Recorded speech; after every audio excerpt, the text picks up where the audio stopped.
6 juin 1944 à l'aube. Après de longs mois de préparation, l'opération Overlord est sur le point de débuter.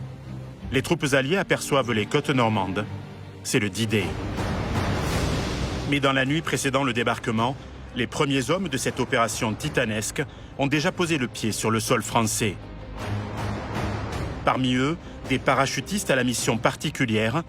Envoyés auprès des maquis de Bretagne, ils doivent encadrer les résistants et attaquer avec eux les arrières de l'ennemi.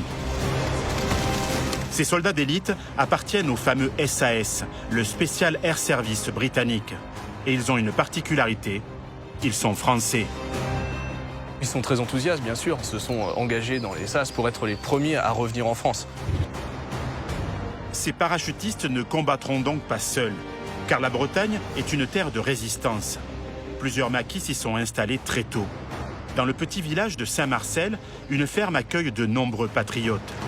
Volontaires et prêts à en découdre, ils attendent depuis des mois le signal de l'insurrection. Parachutistes français et résistants vont alors s'organiser pour déstabiliser l'ennemi.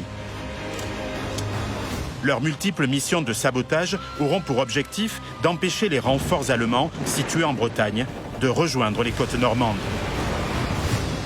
Journaliste et historien, j'ai voulu connaître l'histoire de cette opération militaire basée sur une coopération inédite entre parachutistes SAS et résistants bretons. J'ai recueilli des témoignages. C'était des frères, même plus que des frères. On aurait donné tout pour leur faire plaisir. J'ai traversé le temps.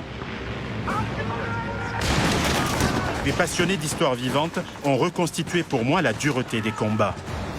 Il meurt, il est 1h30 du matin. C'est le premier mort de l'opération Overlord côté français. Il a 28 ans. Avec eux, grâce à eux, j'ai revécu le moment au cours duquel un vent de liberté a soufflé sur la Bretagne.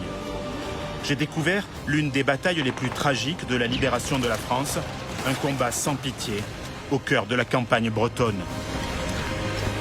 J'ai marché sur les pas de combattants aux destins incroyables, des parachutistes et des patriotes qui, ensemble, ont fondé l'un des lieux emblématiques de la résistance française, le maquis de Saint-Marcel.